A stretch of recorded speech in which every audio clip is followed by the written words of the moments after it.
Well, hello, dear friends. It's Andreas Batakis here. So nice to see you all. If you're watching me this Thanksgiving Sunday, make sure that you like, make sure that you share. Give me a sign. Like me one more time. Now, to the subject at hand. Toronto real estate thoughts of the week. And of course, the first thing that I want to do is, on behalf of myself and our family, Nectaria and I want to wish to everyone to have already be having a lovely Thanksgiving weekend with loved ones, with family, and take this opportunity, to reconnect with people and express the gratitude about what we have, what we're blessed to have in life.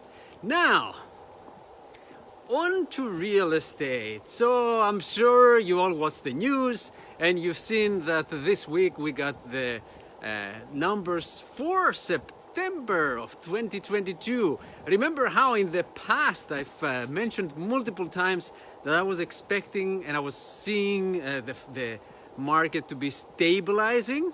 Well, the numbers actually showed that that's what the trends are like. We're actually stabilizing, and despite the fact that, oh hello Yorgo, you want to say hi to the world?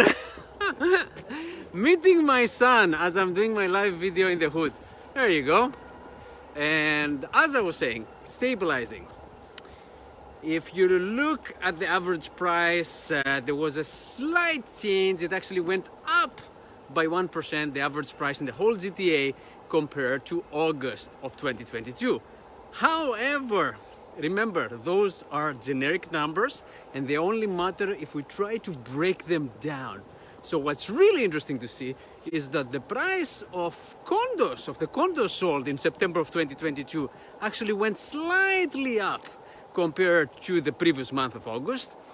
The semi-detached homes, now that's an interesting one, within the city of Toronto is the one type of property that saw a substantial increase in sold prices compared to the August of 2022. So in August, the average price for a semi-detached home inside Toronto was at around 1,130,000, and in September it actually went over 1.2 million. Significant. The detached homes went down slightly. They're still over the 1.5 million for a detached home in the city of Toronto, but it went down about 40 to 50,000 from the month before. Now, mind you, all this again, averages. If we really wanted to see what's happening in the areas that you're interested in, the areas that your home is in, we'll have to break it down for your neighborhood. That's how you make sense out of the numbers. It doesn't matter what's happening in the east end of Toronto if your home is by High Park on the west side of Toronto. And the other way around, if your house is in Riverdale, it doesn't matter what's happening in High Park. We need to see what's happening in Riverdale. There you go. So that's the thoughts. So I do see the tendency or the trend for stabilization. It's easier, of course, for freehold properties. We see that as well, to sell during this period of time. There's the GO train. And what we don't see selling as easily is condos. The market seems to be tighter as far as condos are concerned. However, there's still people buying every day, every week. So it is all relevant. In order for someone to make a statement whether this is a buyer's market or a seller's market, it depends how you look at the numbers. Generally speaking, from the moment that there's still competition going on for houses, you would consider this to be still a seller's market. On the other hand, if you're looking for a condo, for example, you are probably going to be able to buy one without any competition. So that is a more balanced market. So it's all really relevant of what you want to do and which segment of the market you're actually looking at.